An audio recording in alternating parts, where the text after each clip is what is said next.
15 अगस्त या 2 अक्टूबर को लॉन्च हो सकती है दुनिया की सबसे बड़ी हेल्थ स्कीम। वजीर खजाना जेटली ने कल किया था बजट में ऐलान। 10 करोड़ गरीब कुनबों को इलाज के लिए मिलेंगे साल में 5 लाख रुपए। शोपिया केस में फौज पर हुई एफआईआर पर बोली जम्मू कश्मीर की सीएम महबूबा। फौज की तारीफ के साथ कहा, बदउनवानी से दंगों से आजाद नहीं है फौज।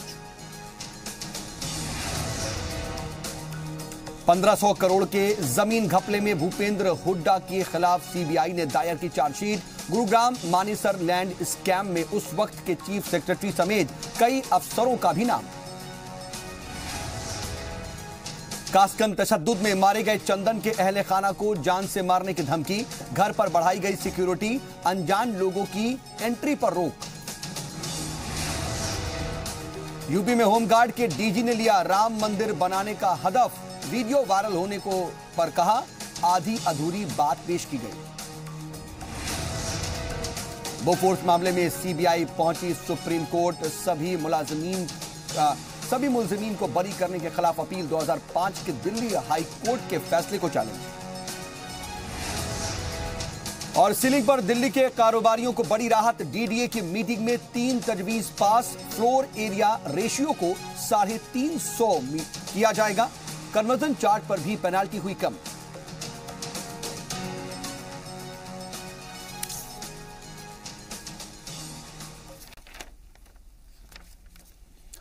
आदाब नाजरीन, खैर मकदम में आपका जी सलामी। और आज का मुद्दा लेकर हाजिर हूं मैं सऊद मोहम्मद खालिद। और आज का मुद्दा है खतरे में स्कूली बच्चे। जी हां, पिछले साल गुड़गांव के तालिबे इल्म प्रद्युम्न के मर्डर के केस हो या फिर उसका मामला हो, हाल ही में लखनऊ में स्कूल के अंदर बच्चे पर चाकू से हुआ हमला हो, या फिर आज ही दिल्ली के जीवन ज्योति स्कूल में तुषार नाम के तालिबे इल्म का स्कूल में ही बेहोशी में मिलना हो, ये वाकयात बयां करने के लिए काफी है कि हमारे और आपके बच्चे अपने बचपन और दिन का बड़ा वक्त गुजारने वाले उनके स्कूलों में ही महफूज नहीं है। एनसीआरबी की रिपोर्ट हो या फिर वर्ल्ड बैंक की ही रिपोर्ट क्यों ना हो, साफ ये बताती हैं कि हमारे बच्चों के साथ ही उनके स्कूलों में बेहद बुरा बर्ताव किया जाता है या फिर उनके साथ बुरे बर्ताव होते हैं। बहुत से बच्चे स्कूलों में जो जाते हैं वो महफूज नहीं हैं। तो कैसे महफूज बनेंगे स्कूल में हमारे बच्चे और कैसे रहेंगे वो बाहिफाजत? इसके अलावा जो स्कूल हैं वो हमारे बच्चों के लिए कैसे महफूज पनाहगाह होंगे? कैसे अपने बच्चों को स्कूल छोड़ते वक्त उनके बाहिफाजत वापस लौटने की भी गारंटी हमको मिल पाएगी? कैसे बच्चों को स्कूल उनके लिए सबसे महफूज मकाम बनाया जा सकते हैं? और ये तमाम सवाल जो हैं उनको समझने और जानने की हम कोशिश करेंगे आज, क्योंकि आज के इस दौर में हम देख रहे हैं कि खतरे में हैं स्कूली बच्चे। इसी पर शुरू करते हैं आज का मुद्दा।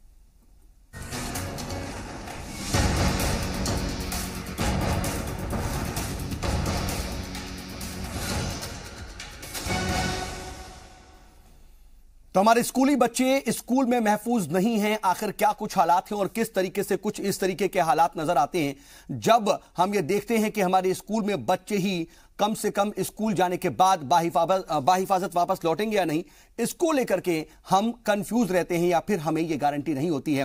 पूरी सूरत हाल पर हम आपको एक खुसूसी रिपोर्ट दिखाते हैं, उसके बाद इसी पर होगी बातचीत की शुरुआत।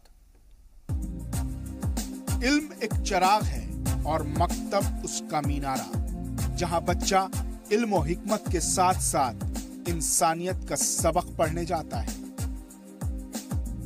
जहां जिंदगी के उसूल और ज़वाबित की बात होती है।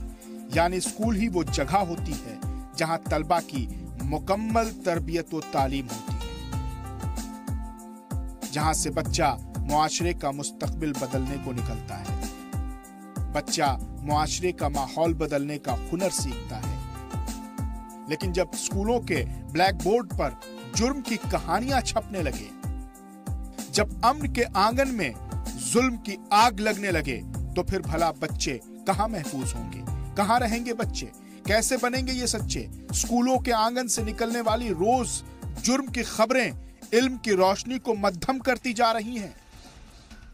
दिल्ली के एक प्राइवेट स्कूल की दहलीज से निकली यह खबर ने फिर से बच्चों की कॉपी पर हिफाजत का सवाल लिख दिया है।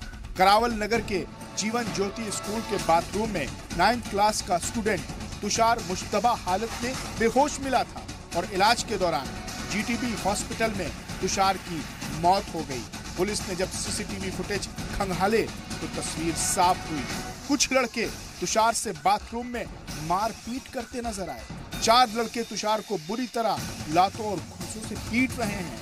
हालांकि पुलिस ने मुलजिम लड़कों के खिलाफ कत्ल का केस दर्ज कर लिया है। सर उसकी स्कूल में लड़ाई हो गई थी, लड़के उसके फ्रेंड के साथ, क्लासमेट के साथ, किसी के साथ लड़ाई हो गई थी। लड़ाई होने के बाद वो सर बेहोश हो गया था।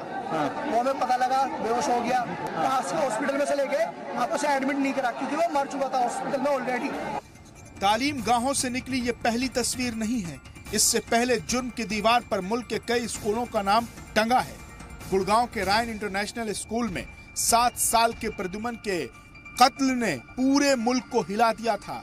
स्कूल के बाथरूम में खून से लथपथ प्रद्युमन की लाश मिली थी। तो यूपी के लखनऊ के बच्चे भी स्कूल में महफूज नहीं हैं, जहां ब्राइटलैंड स्कूल में पहले दर्जे का 7 साल का बच्चा बाथरूम में लहूलुहान हालत में मिला। बच्चे पर धारदार हथियार से हमला किया गया और उसके मुंह में कपड़ा ठूस दिया गया।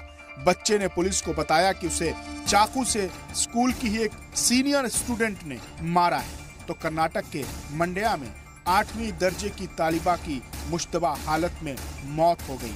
सरकार के रहमो करम पर चलने वाले नवोदय माइनॉरिटीज रेजिडेंशियल स्कूल में पढ़ने वाली 14 साल की तालिबा जैनब निसा के वालिदैन अपनी बेटी की मौत के पीछे स्कूल टीचर रवि को जिम्मेदार ठहरा रहे हैं। उनका इल्जाम है कि उनकी बेटी हॉस्टल में रहती थी और रवि उसे कई महीनों से परेशान करता था, जिसकी शिकायत स्कूल इंतजामिया से की गई, लेकिन रवि पर किसी तरह की कोई कार्रवाई नहीं हुई। कंप्लेंट देवर को मेरी औरत से नहीं बोलती, नहीं सुनता, तो ये काम ये नहीं होता था। ये कंप्लेंट सुनने के बाद ही क्या, उसके बाद पूरे मोबाइल ऑफ हो गए। क्या मैदान में पढ़ाते थे क्या सर? कितने पैसे लिए तुम इसके बाद? उससे क्या तुम्हें पूरा नहीं सो? तुम्हें वार्डन सर के बाद तुम्हारी रिस्पॉन्सिबल नहीं क्या बच्चों को और टीचरों को देखने की? तुम्हें किया ही नहीं। स्कूलों में बच्चों के साथ होने वाली वारदातों पर अगर नजर डालें तो आदाद और शुमार में उलझी जुल्म की कहानी रोती नजर आती है। ह्यूमन राइट वॉच की report breaking the silence child sexual abuse in India कहती है कि घरों से लेकर स्कूल तक बच्चों के साथ जिनसी इस्तेहसाल के हादसे आम हैं। हिंदुस्तान में हर दूसरा बच्चा जिनसी इस्तेहसाल का शिकार है।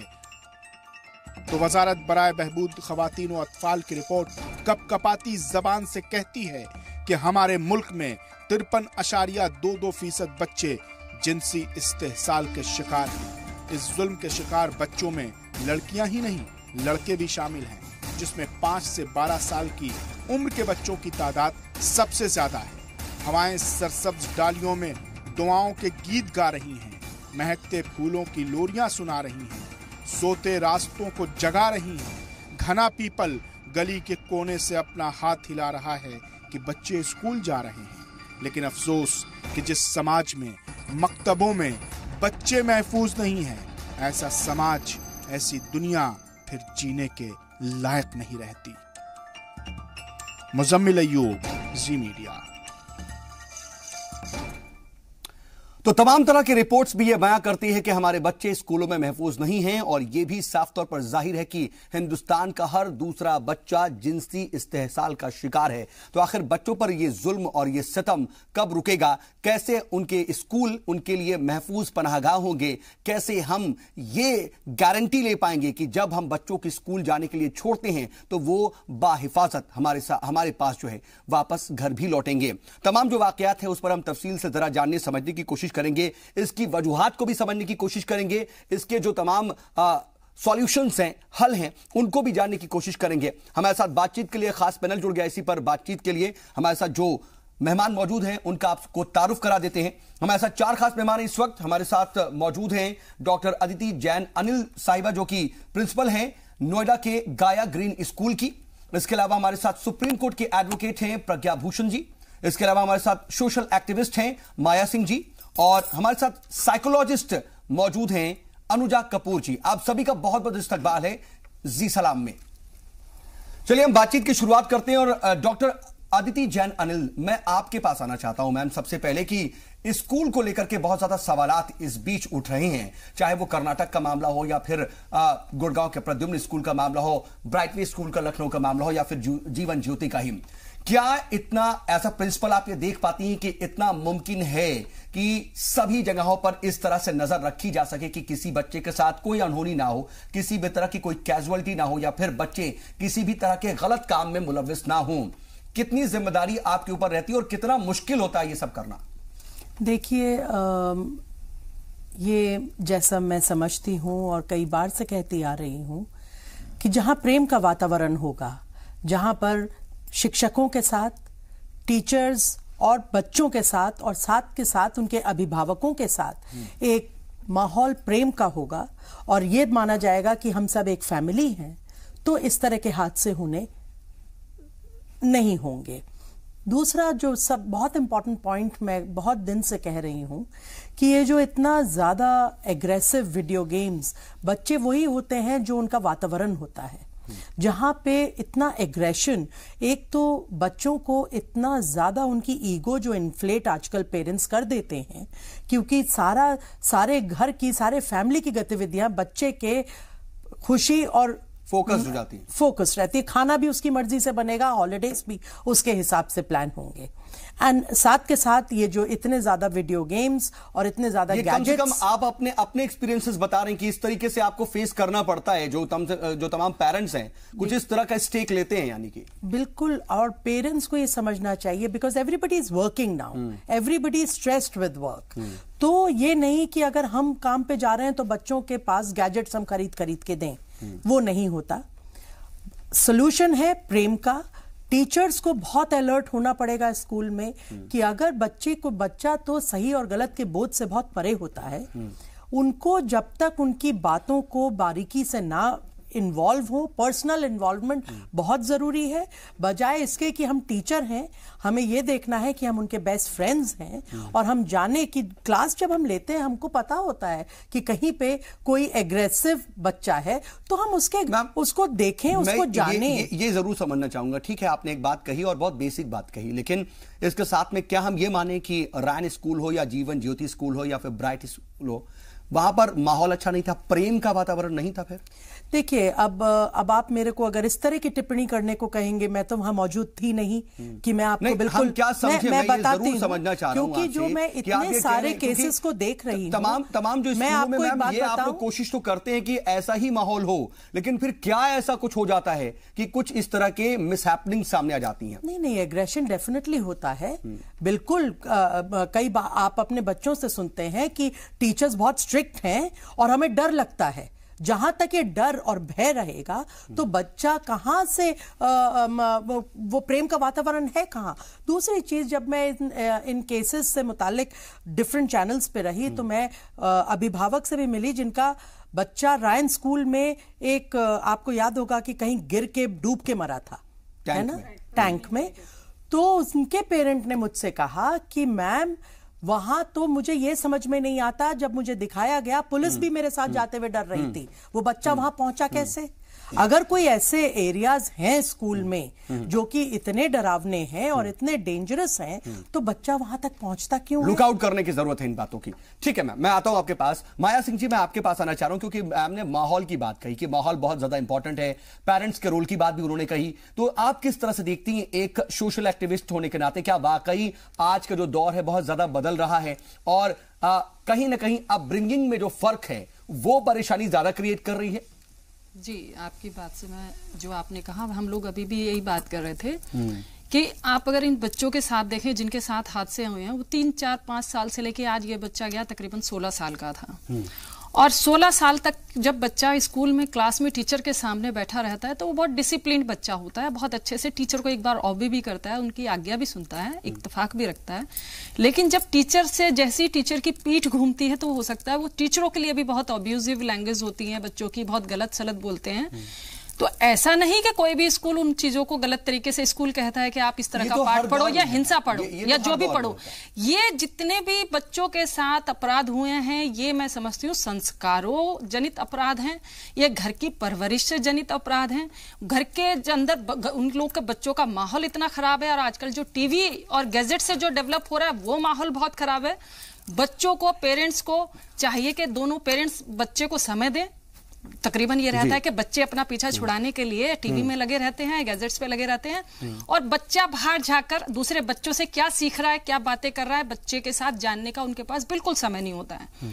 तकरीबन 2-3 स्कूल बहुत बड़े थे जिनमें बहुत रिच क्लास के बच्चे, स्टैंडर्ड वाले थे और मीडियम क्लास वाले थे, लेकिन फर्क जहां भी मैंने ये महसूस किया, ये जितने भी संस्कार और जनित अपराध हुए सब घर से, घर वाले भी नहीं कहते आप जाके अपराध करो। अब ये जो बच्चा गया है तुषार, एक बच्चा मरा, वो परिवार रो रहा है, बाद में जो 4 बच्चे उसमें इन्वॉल्व हैं वो बच्चे भी बर्बाद हुए। तो ये कमियों का खमियाजा सब तरफ सोसाइटी से वो माँ बाप भुगतेंगे, कहीं ना कहीं स्कूल भी भुगतेगा, सब लोग भुगतेंगे, लेकिन बच्चों को उसके ड्रॉबैक समझाने का ज्यादा रिस्पॉन्सिबल कौन मैम? ज्यादा स्कूल या फिर उनकी सोसाइटी या फिर पेरेंट्स की? आज जो तुषार वाला कांड हुआ वो हुआ बाथरूम में, और लकीली स्कूल की अवेयरनेस प्रोग्राम के तहत ये सारा पकड़ा गया आपके वेब कैम से। अब स्कूल ने जहां तक पकड़ा, अब यहाँ तो स्कूल ये बोलेगा आप जाइए उस बच्चे को मारिए, जहां शुरू में एक झगड़ा हो गया, फिर उस बच्चे को प्यार से बाथरूम में ले गए, वो बच्चा चला भी गया, और चलने के बाद बाथरूम में तो आप सीसीटीवी लगा नहीं सकते हैं, वरना ये होगा कि अब आप ये जो वायलेंस है उससे बच्चों को कैसे बचाएं? नहीं, बच्चों की एक स्कूलों के अंदर बच्चों के साथ काउंसलिंग भी होनी चाहिए, पेरेंट्स की भी काउंसलिंग होनी चाहिए। अगर आपके सामने एक बच्चे का केस आया और बच्चे ने कहा, तो या तो इमीडिएट, अगर बहुत मेजर स्टैंडर्ड पे उसने नियम तोड़ा है, जैसा कि अदिति जी ने कहा कि जो तमाम वीडियो गेम्स हैं, गैजेट्स हैं, वो इन्वॉल्वमेंट बहुत ज्यादा कहीं ना कहीं इसके पीछे कॉज हैं, और आप भी कुछ इस तरफ इशारा कर रही हैं। अनुजा कपूर जी, मैं आपके पास आना चाह रहा हूं। बच्चों के अपब्रिंगिंग को लेकर के, उनके माहौल को लेकर के बातें हो रही हैं, संस्कार की बातें हो रही हैं, जो गैजेट्स हैं या वायलेंट हो रहे हैं आज के बच्चे, क्या वजह आप मानती हैं? आखिर कौन सी ऐसी कॉजेज हैं जो उनको चारों तरफ से घेर रही हैं और इस तरीके के वायलेंट बिहेवियर नजर आ रहे हैं बच्चों में ही? क्योंकि हम अगर ब्राइट वे में भी जाते हैं तो यह सुनने में मिलता है कि स्कूल में एक बच्चे को चाकू से मारा गया, लेकिन एक साथी बच्चे ने ही मारा। प्रद्युम्न केस में भी वही चीज देखने को मिला, और यहां पर जो तुषार के साथ भी 4 बच्चों ने मारपीट की। बच्चे ही आखिर बच्चों के दुश्मन क्यों बन रहे हैं फिर? देखिए, ये बच्चे बच्चों के दुश्मन नहीं बन रहे हैं। प्रॉब्लम ये है कि एक इमिटेशन है, और ये इमिटेशन कहां से शुरू हुई? आप इस देखिए कि इसका ओरिजिन कहां से था। इसका जो ओरिजिन था वो हुआ निर्भया कांड से। वहां पर गैंग के अंदर एक बच्चे को लिया गया, उस वहां से उन बाकी बच्चों को जो एक रोल मॉडल के रूप में सामने नजर आया, ये दिखा कि कहीं ना कहीं हमारा जो लॉ एंड ऑर्डर है वो वीक है, और इसीलिए उसके अंदर बदलाव लाने की कोशिश करी। उसी के अंदर ये भी देखा गया कि कहीं ना कहीं हमारी सोसाइटी भी इसका एक हिस्सा है। अपार्ट फ्रॉम दैट, अगर हम साथ ये मैसेज गया होगा आपके मुताबिक एज अ साइकोलॉजिस्ट बात करते हैं, तो स्कूल में जो घटना, मैं आपको वही बता रही हूं, प्रॉब्लम कहां से गैदर हो रही है।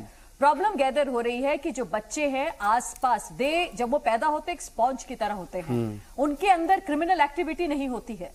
वो आसपास से जब लेना शुरू करते हैं, पेरेंट्स का बिहेवियर घर में, अगर कहीं पे डोमेस्टिक वायलेंस है, कहीं पे घर ब्रोकन है, कहीं पर विडोज है, कहीं पर बाप अपनी वाइफ के साथ या मतलब अपने किस तरीके से बात करते हैं, पेरेंट्स किस तरीके से बच्चों के सामने एक बात कर रहे हैं, तो आप ये देखिए सारी चीजें बच्चे उसके अंदर देख रहे होते हैं। उस वक्त बच्चों में ये कहना बिल्कुल सही होगा कि प्रो फ्रंटल लोब होता है बायोलॉजिकली, जिसके अंदर ये जो अर्जेस होते हैं सही और गलत जो ये कर रहे हैं, इसको डिफाइन करने के लिए वो 22 साल से पहले पैदा नहीं होता, पनकता नहीं है। तो इसको बंद करने के लिए उनके पास कोई रास्ता नहीं है। वो क्या करेंगे? वो सिर्फ और सिर्फ इमिटेट करेंगे, सही या गलत वो बाद में देखते हैं। और इसको समझाने के लिए कोई काउंसलर्स, कोई रोल मॉडल नहीं बैठता।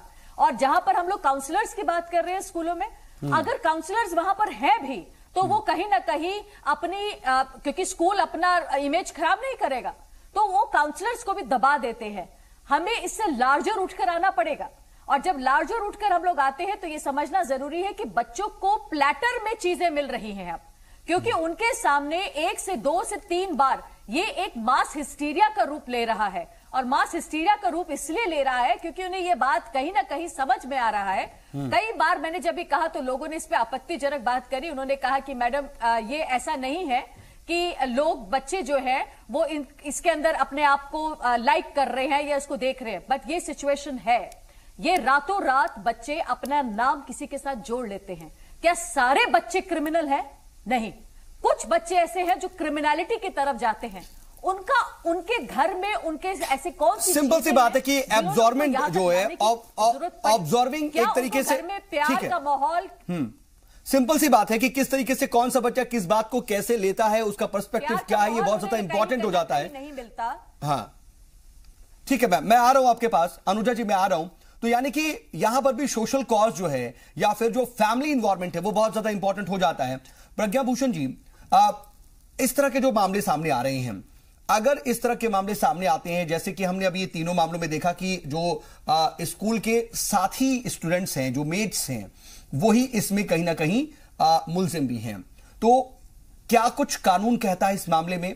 स्कूल की जिम्मेदारी कितनी हद तक तय की गई है? क्योंकि सुप्रीम कोर्ट ने बाकायदा हिफाजत की गाइडलाइंस भी मुकर्रर की हैं कि ये कुछ पैरामीटर्स हैं जो स्कूल में सेट होने चाहिए। ये तो मैं आपसे समझना चाहूंगा। साथ में मैं ये भी जानना चाह रहा हूं कि जो बातें अभी कम से कम हमारे बाकी पैनलिस्ट कह रहे हैं कि फैमिली इन्वॉल्वमेंट बहुत ज्यादा इंपॉर्टेंट है, हम ये देखते हैं कि जो डोमेस्टिक वायलेंस है उसके भी केसेस आपके पास आते होंगे, बहुत ज्यादा बढ़ रहे हैं, तो क्या ये जो एक नेगेटिव इंपैक्ट बच्चों पर दे रहे हैं उसका रिफ्लेक्शन भी है ये? बिल्कुल।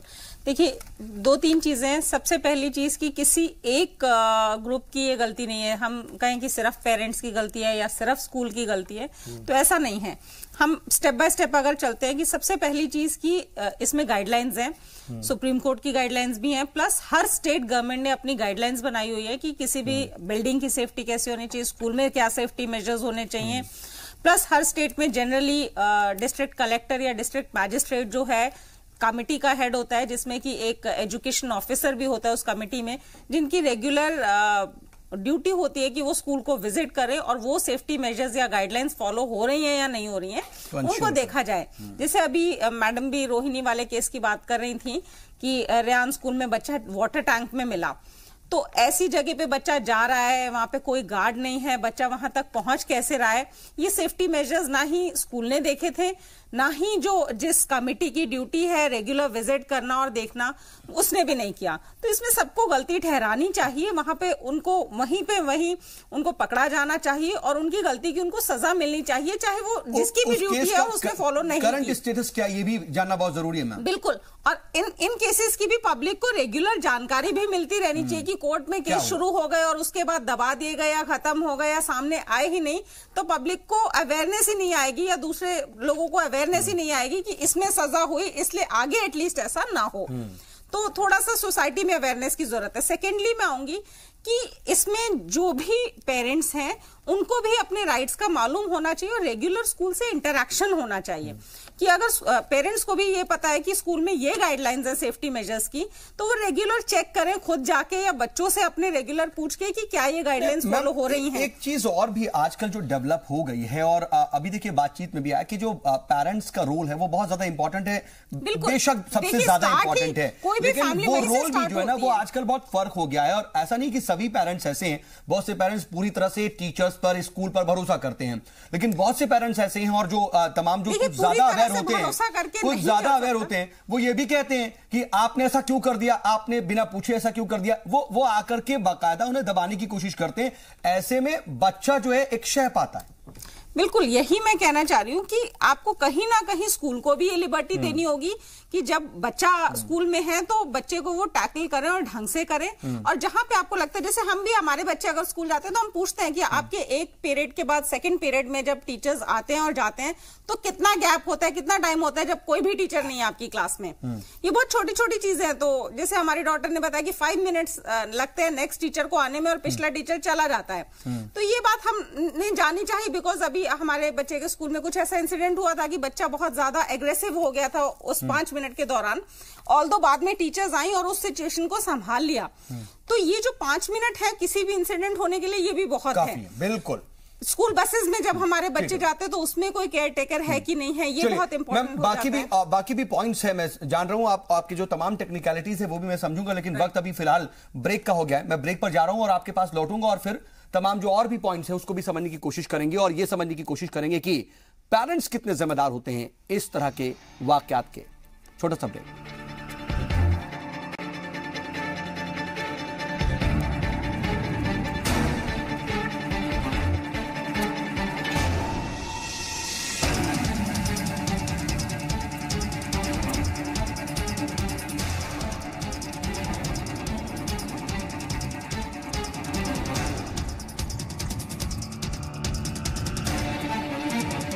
तो आखिर दिल्ली के स्कूल कितने महफूज हैं और स्कूलों में आखिर बच्चे जो हैं वो महफूज क्यों नहीं हैं, खतरे में क्यों हैं, इस पर हम बातचीत कर रहे हैं। और कोई सियासी बातचीत नहीं हो रही है, कोई इल्जाम तराशी नहीं हो रही, बल्कि असल रूट कॉज जानने की कोशिश हो रही है। हमारे साथ बातचीत के लिए खास पैनल मौजूद है।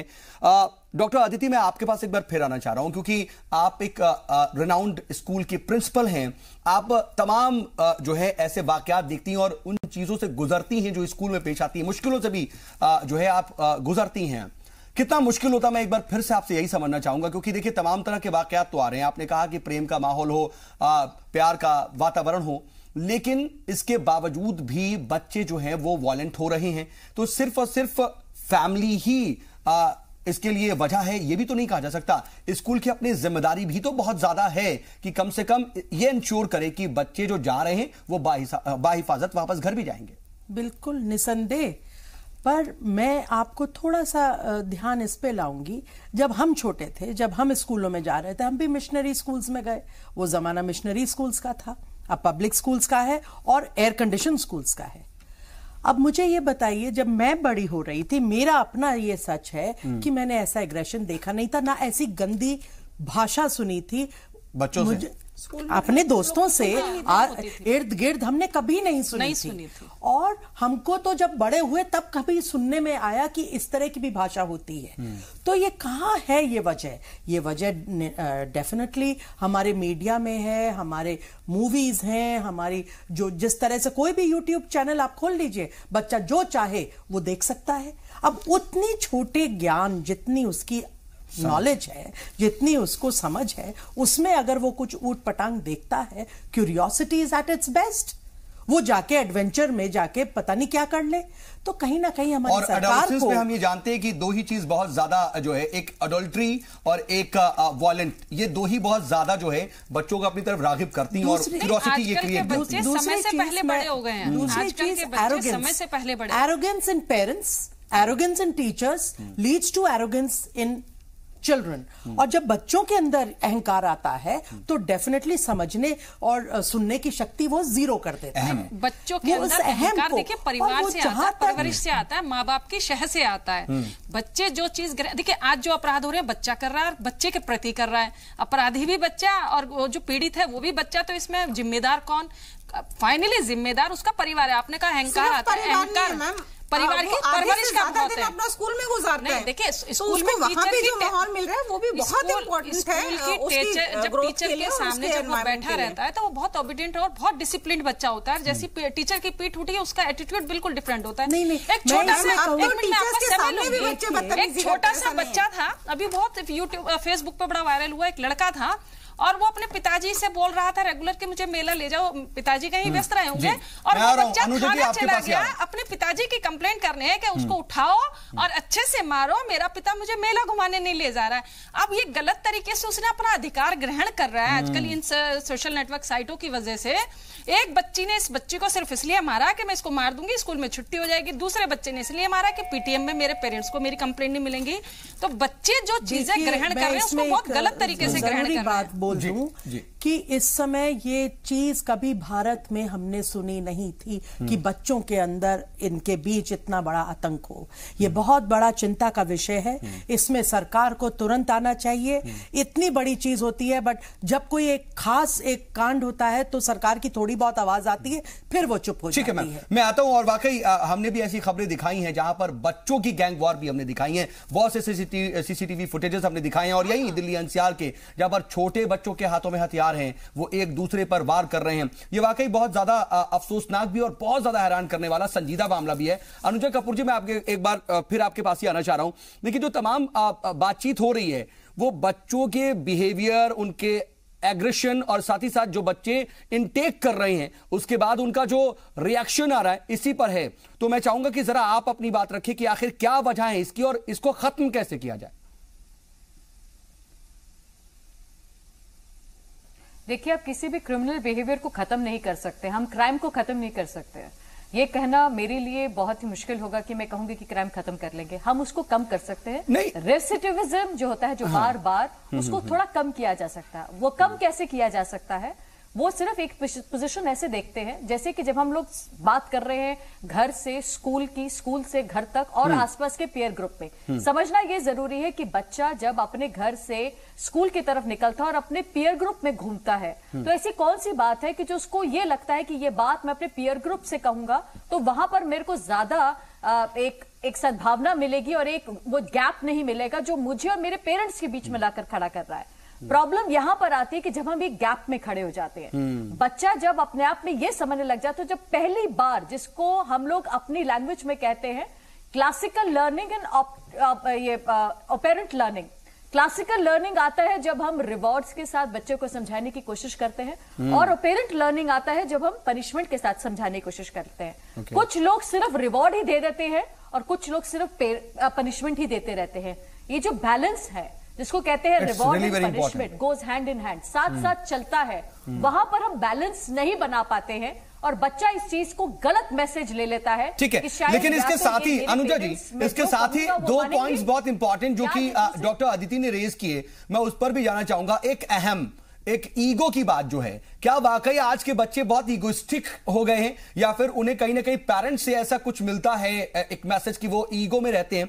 ये बहुत इंपॉर्टेंट है क्योंकि बच्चों का बिहेवियर थोड़ा ऐसा नजर आता है, क्योंकि देखिए माया जी भी इस पर अपनी गर्दन हिला रही हैं। साथ ही गैजेट्स या फिर सोशल मीडिया का जो इन्फ्लुएंस है उस पर भी मैं चाहूंगा, क्योंकि देखिए आज गैजेट्स हैं, आज छोटे छोटे बच्चों के पास, एक वक्त था कि हम बाइक पर बात करते थे कि छोटे बच्चे बाइक चला रहे हैं, कार चला रहे हैं, लेकिन आज हम सभी जानते हैं कि लैपटॉप, टैब या फिर मोबाइल उनके हाथ में होता है और उसका कितना इस्तेमाल किस तरह से होता है हम सब समझ सकते हैं। मैं चाहूंगा इस पर आप जरा रोशनी डालें।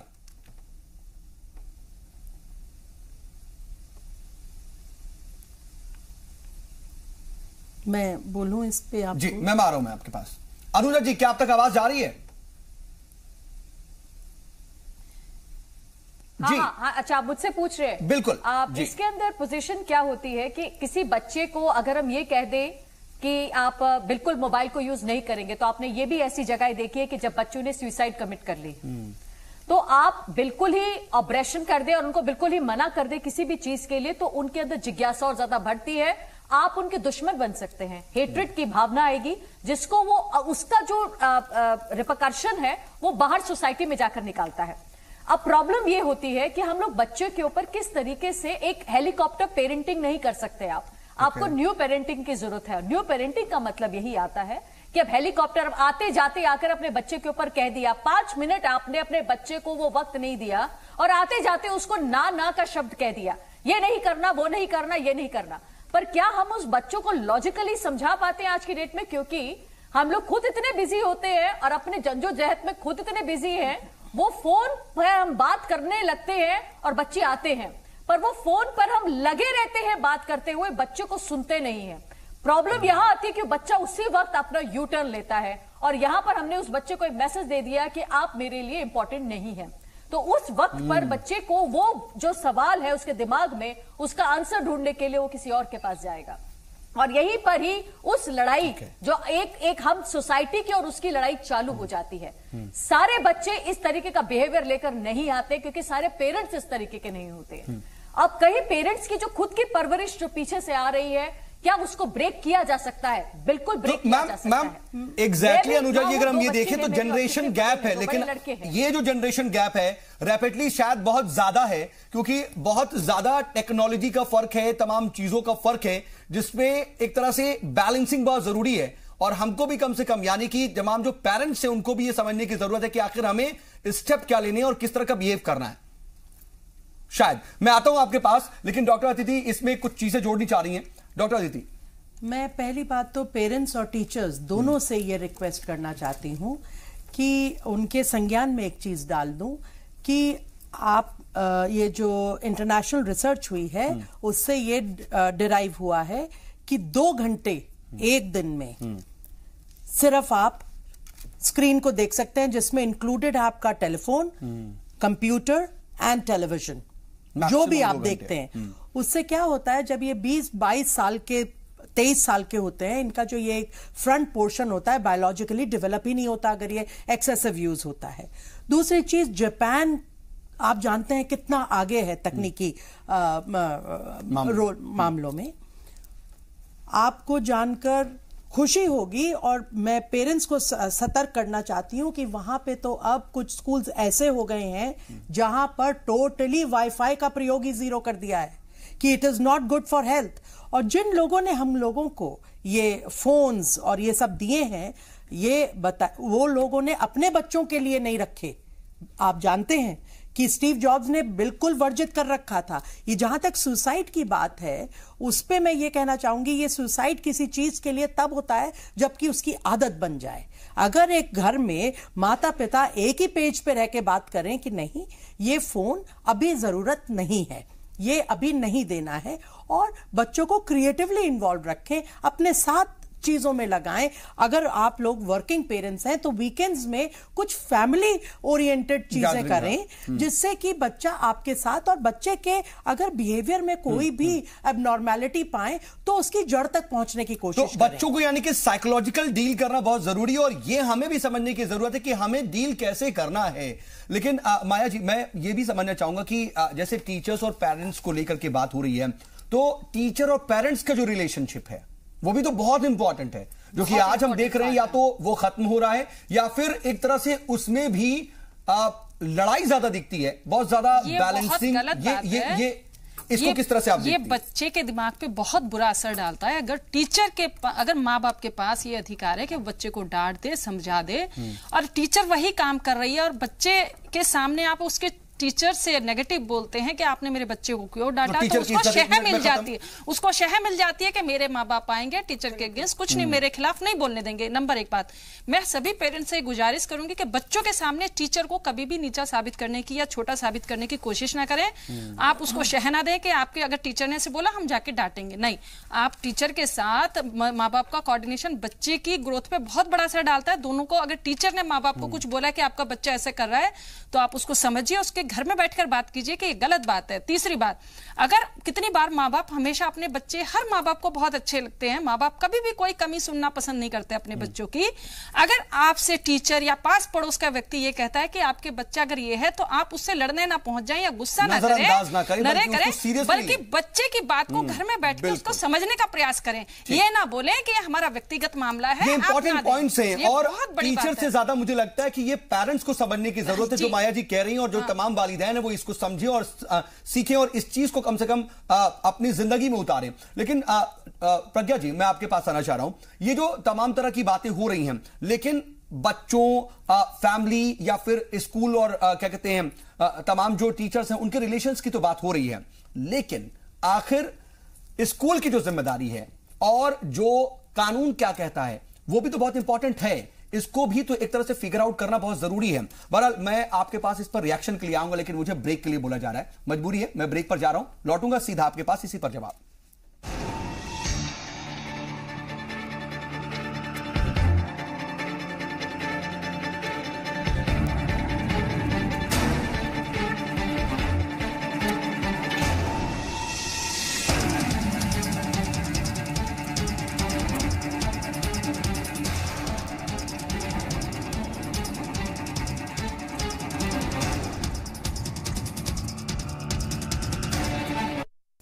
तो बच्चों की हिफाजत पर आज हम बात कर रहे हैं, क्योंकि बच्चे जब आपके घर से निकलते हैं, स्कूल जाते हैं, तो कई चीजें, कई किरदार उनके साथ जुड़ते हैं। आप तो सबसे ज्यादा जुड़े होते ही हैं, स्कूल, स्कूल का एटमॉस्फेयर, वहां पर टीचर, वहां का एडमिनिस्ट्रेशन, और बच्चों को आप जो माहौल दे रहे हैं, किस तरह के गैजेट्स दे रहे हैं, किस तरह से वो इंटरनेट को यूज कर सकते हैं, ये तमाम फैक्टर्स जो हैं वो बच्चे की अपब्रिंगिंग में, उनकी पर्सनालिटी में बहुत ज्यादा इंफ्लुएंस करते हैं। इसलिए आपको समझने की जरूरत है तमाम चीजों को, और इसी को हम और ज्यादा तफसील से समझने की कोशिश कर रहे हैं। हमारे साथ बातचीत के लिए खास पैनल मौजूद है। प्रज्ञा जी, मैं आपके पास एक बार फिर आ रहा हूं। जो सवाल मेरा था कि किस तरीके से जो एक फ्रेमिंग है एक कानून के तहत, वो आप बताएं जरा। जी, इसमें जैसे कि मैं आपके प्रोग्राम में पहले भी बता चुकी हूँ कि सबसे पहले तो जो गाइडलाइंस है सुप्रीम कोर्ट की या स्टेट गवर्नमेंट्स की, वो तो ऑलरेडी लेड डाउन है। तो ऐसा नहीं है कि लॉ है नहीं इस पे। सेकेंडली, इसको फॉलो किया जा रहा है या नहीं किया जा रहा है, उसके लिए भी मॉनिटरिंग कमिटीज हर स्टेट में जनरली बनी हुई हैं।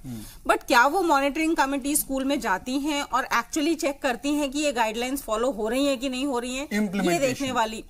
तीसरी चीज, क्या पेरेंट्स को अपने इन राइट्स के बारे में या इन गाइडलाइंस के बारे में मालूम भी है? जैसे अभी आपका प्रोग्राम चल रहा है तो यहाँ पे साथ में लिखा हुआ आ रहा है कि क्या गाइडलाइंस है, स्कूल बस येलो कलर की होनी चाहिए, आप साथ में ग्राफिक्स में डिटेल्स दे रहे हैं। बट कितने पेरेंट्स हैं जो शायद ये प्रोग्राम देख रहे हैं या बच्चों को दिखा रहे हैं? बच्चे कहेंगे अभी हमें डोरेमोन देखना है, तो यहाँ पे चैनल्स पे डोरेमोन चल रहा होगा बजाय ऐसे प्रोग्राम्स के। तो पेरेंट्स बच्चों के साथ बैठ के, ताकि बच्चे भी अवेयर हों कि किस तरह का हमें बिहेवियर करना है, किस तरह का माहौल होना चाहिए, हमें टीचर्स के साथ क्या बिहेव करना है। जैसे कि अभी माया मैडम बता रही थी कि हम टीचर्स को बच्चों के सामने ये अब्यूजिव लैंग्वेज यूज करें या इस तरह से बोलें कि बच्चे कर रहे हैं, बजाय इसके हमें ये बताना चाहिए कि टीचर्स आपको सही बता रहे हैं। और अगर हमें कुछ कंप्लेंट्स हैं स्कूल से या टीचर्स से, तो वो हम 1-to-1 पर्सनली बच्चों को ना रख करके हम उनसे बात करें एज अ पेरेंट्स। तो जरूरत हो तो बच्चों को भी शामिल करें, फिर अलग से भी बात करें, वो एक जो है सीरीज के तहत हम कर सकते हैं। लेकिन समाज के हर पहलू की कोऑर्डिनेशन की बहुत जरूरत है। हम सिर्फ ये कहते हैं कि सरकार की जिम्मेदारी है या स्कूल की जिम्मेदारी है या सिर्फ पेरेंट्स की जिम्मेदारी है, मैं इसलिए भी ये समझने की कोशिश आपसे जरूर कर रहा हूं क्योंकि जब भी देखिए इस तरह की खबरें मीडिया में आती हैं, जब भी कोई ऐसा मामला सामने आता है तो सबसे पहले निशाने पर होते हैं स्कूल और स्कूल की जिम्मेदारी। और बार बार यही कहा जाता है कि स्कूल में ये नहीं हुआ, स्कूल में ये नहीं हुआ और ये हुआ। मैं आपको एक चीज से कनेक्ट करना चाहूंगी, जैसे विमेन हैरासमेंट की जब हम बात करते हैं, विशाखा केस की बात करते हैं, जब वो जॉब्स में जाती हैं, तो ठीक इसी तरह का माहौल बनता है कि एक किसी लड़की का अगर हैरासमेंट हुआ, सेक्सुअल हैरासमेंट हुआ, तो पूरी कंपनी या पूरे एम्प्लॉयर्स को दोषी ठहराया जाने लगता है। बट क्या हर औरत को अपने राइट्स के बारे में मालूम है?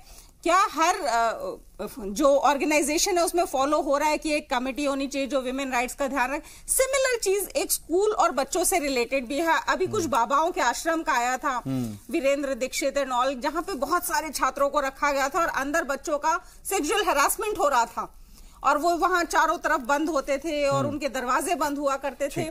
तो यानी कि आसपास की एमसीडी जो कि होनी चाहिए या पुलिस ऑफिशियल्स होने चाहिए जिनको मालूम है कि यहाँ गाड़ियां आती हैं, गलत लोग आते हैं, गलत काम हो रहे हैं, बट क्योंकि वो छात्रावास बना हुआ है और छात्रावास के नाम पे कुछ भी होता रहेगा, मींस लोकल अथॉरिटीज कभी वेरीफाई नहीं सर्विलांस भी बहुत जरूरी है। तो यहाँ पर ही तो मैम सबकी जो है इन्वॉल्वमेंट और बहुत ज्यादा उनका किरदार जो है होनी चाहिए बच्चों की भी, उनके साथ कैसा स्कूल में बिहेवियर हो रहा है, क्या हो रहा है, बच्चे भी खुल के बता पाए अपनी टीचर्स के सामने और अपने पेरेंट्स के स्कूलों के लिए क्या गाइडलाइन है मैम? बहुत शॉर्ट में चाहूंगा ये, क्योंकि बाकियों के पास भी मुझे जाना है क्योंकि वक्त अब कम है। देखिए गाइडलाइंस, सबसे पहले तो बिल्डिंग गाइडलाइंस तो जो हर बिल्डिंग में आती है वो तो है ही है, जिसमें कि फायर सेफ्टी नॉर्म्स और स्कूल के स्ट्रक्चर को लेके नॉर्म्स हैं। उसके अलावा सीसीटीवी कैमरास होने चाहिए, प्लस गार्ड्स का जो है कि हर ऐसी जगह पे जहाँ पे बच्चा अकेला फील करे वहां पे गार्ड्स होने चाहिए, इस तरह के नॉर्म्स हैं। थर्डली कि जो टीचर्स का सर्वेलेंस है कि कोई भी क्लासरूम आप खाली नहीं छोड़ सकते हैं, बच्चे अगर हैं तो वहां पे टीचर्स या आपके अटेंडेंट्स जरूर होने चाहिए, स्कूल बसेस में अटेंडेंट्स होने चाहिए। इन सब के साथ क्या मैम ऐसा भी है कोई, क्योंकि देखिए हम जो अभी बात कर रहे हैं बच्चों की साइकी को लेकर के बहुत ज्यादा इंपॉर्टेंट बातें आई हैं, तो क्या कोई ऐसा भी प्रावधान है, किसी भी तरह की कोई ऐसी बात है कि उनको साइकोलॉजिकल कैसे ट्रीट करना है, किस तरह से उनसे बिहेव करना है, इसकी भी कुछ मेजर सेट हो? स्कूल्स में इनफैक्ट काउंसलर्स आजकल जो कि गाइडलाइंस में, लॉ तो नहीं है बट गाइडलाइंस में जनरली मेंशन होता है कि स्कूल में साइकोलॉजिस्ट या काउंसलर्स होने चाहिए और किसी भी बच्चे को अगर लेकिन कितना फॉलो होता है ये भी बहुत इंपॉर्टेंट है। अगर हम अभी चले जाए तमाम स्कूलों में तो कितने स्कूल में काउंसलर्स हैं या साइकोलॉजिस्ट हैं, ये हमें शायद तमाम तस्वीर जो है वो सामने आ जाएगी। बहरहाल अभी हमने तमाम कॉजेस की तो बात कर ली और हमें यह पता चल गया कि इसकी वजूहात क्या हैं, लेकिन इसका सॉल्यूशन क्या है, जरा आखिर में यह बात कर लेते हैं। डॉक्टर अदिति, मैं आपके पास आना चाहता हूं, being like a principle of a school, क्या आप देखती हैं कि कहां कमियां रह जाती हैं, कहां पे वो पॉइंट्स हैं जो आप रेज करना चाहेंगी कि इन्हें दुरुस्त कर लिया जाए तो चीजें ठीक हो जाएंगी और कम से कम ऐसे वाकयात जो हैं वो फिर वापस नहीं आएंगे? देखिए, सबसे ज्यादा घबराने की बात यह है कि हम बच्चों से घबरा गए हैं कि बच्चे स्कूलों से घबरा गए हैं कि वो सेफ रहें। आप ये बताइए, बच्चों से ज्यादा अनकंडीशनल लव हमें कहां से मिल सकता है? सिर्फ जानवरों से? बच्चे जब इतना प्रेम करते हैं, वो क्या वजह है? We have to think seriously कि वो टीचर्स को नापसंद करते हैं और बहुत कम ये भी देखा जाता है कि कई बच्चे अपने पेरेंट्स से भी डिसइल्यूजन होते हैं। So what I am trying to say कि ये जितने भी आप सेफ्टी मेजर्स नहीं, ये तो बहुत जरूरी है, बट सबसे ज्यादा जरूरी है वो वातावरण कैसा है जो वो चार दीवारों के बीच में बैठे हुए हैं, और उसके लिए रिस्पॉन्सिबल है मैनेजमेंट स्कूल का, और उनके साथ उनका बहुत खुला इंटरेक्शन पेरेंट्स के साथ होना चाहिए। फ्रेंडली एटमॉस्फेयर कैसे बनाया जाए, ये बहुत इंपॉर्टेंट, जैसा आप कह रही हैं। माया जी, आप क्या देखती हैं, क्या सॉल्यूशन हो सकता है? क्योंकि आपने तमाम बातें कही, लेकिन सोसाइटी का भी इन्वॉल्वमेंट बहुत ज्यादा आपने बात रखी कि वो भी होता है। देखिए, दो बातें मैं बहुत करूंगी। हम बच्चों की, माताओं की और टीचरों की बात कर रहे हैं। खासकर माताओं से पूछिए, जब वो घर में रहती हैं उनको पता होता है उनके बच्चे कितनी शरारती हैं, और वो सारा दिन अगर उनके पास जिस दिन छुट्टी वाले दिन रहते हैं, माताएं परेशान हो जाती है कि आज इन्होंने छुट्टी थी और बड़ा तंग किया। अब आप उस नहीं, सॉल्यूशन नहीं बता रही हूँ, अब आप उस टीचर नहीं वक्त, और उस टीचर का सोचिए, वो तकरीबन 30 से 35 बच्चे क्लास में संभालती है, तो उसकी भी काउंसलिंग होनी चाहिए और उसकी भी मनोस्थिति समझ के उसके साथ व्यवहार करना चाहिए। ये आप उससे हर चीज समझनी चाहिए, बच्चों को ही ना करें, टीचर का भी पक्ष देखेगा। वो 30 बच्चे बड़े, उससे भी हैंडल करती है, उसको भी समझ। दूसरी बात, उन लोग के बीच में रिलेशन बहुत अच्छा होना चाहिए। ठीक है, अनुजा जी, आप क्या कहेंगी, किस तरह से क्या स्टेप्स उठाए जाए, क्या सॉल्यूशन? शॉर्ट में रखिएगा मैम। एक तो ऑडिट्स होनी बहुत जरूरी है कि ताकि सेफ्टी नॉर्म्स फॉलो होते रहे, इस चीज का उस स्कूल को भी डर रहे, और इसके ऊपर लाइसेंस कैंसिल हो जाएगा स्कूल का, इसका भी उनको डर बना रहे। सेकेंडली, बच्चे और पेरेंट्स के बीच में वो एक जो गैप हम लोग देखते हैं, कोशिश कीजिए कि गैप को बिल्ड कीजिए, क्योंकि बच्चे बहुत महंगे हैं, एक या दो बच्चे। कानून में क्या कमियां आप पाती हैं? क्या ऐसी कमियां रह जाती हैं? इस चीज को भी ध्यान रखिए कि ठीक है, मैं आता हूं जी। कानून में तो यही है कि गाइडलाइंस तो बनी हुई है, पर क्या वो गाइडलाइंस फॉलो हो रही है, और जो एजेंसीज हैं, इन्वेस्टिगेटिंग एजेंसीज हैं, क्या वो सही सर्वेलेंस कर रही हैं, और क्या? ठीक है, चलिए, आप सभी मेहमान हमारे साथ जुड़ी और बातचीत में शामिल हुई, इसके लिए आपका बहुत बहुत शुक्रिया। कुछ वक्त की कमी की वजह से इंपॉर्टेंट पॉइंट्स नहीं भी आ पाए, लेकिन जितना हमने लाने की कोशिश की, उम्मीद करते हैं कि वो बहुत काफी होगा। नाजरीन भी समझे, क्योंकि बच्चे बहुत इंपॉर्टेंट है, क्योंकि यही आगे की सोसाइटी बनाने वाले हैं। आगे हमारा मुल्क जो है वो इन्हीं के हाथों में होने वाला है। इसलिए बहुत जरूरी है कि हम अपने साथ साथ अपने बच्चों का भी उतना ही ख्याल करें, उनकी अपब्रिंगिंग पर भी उतना ही ख्याल करें, जितना हम तमाम दूसरी चीजों पर भी जोर देते हैं। आज का मुद्दा में बस इतना ही।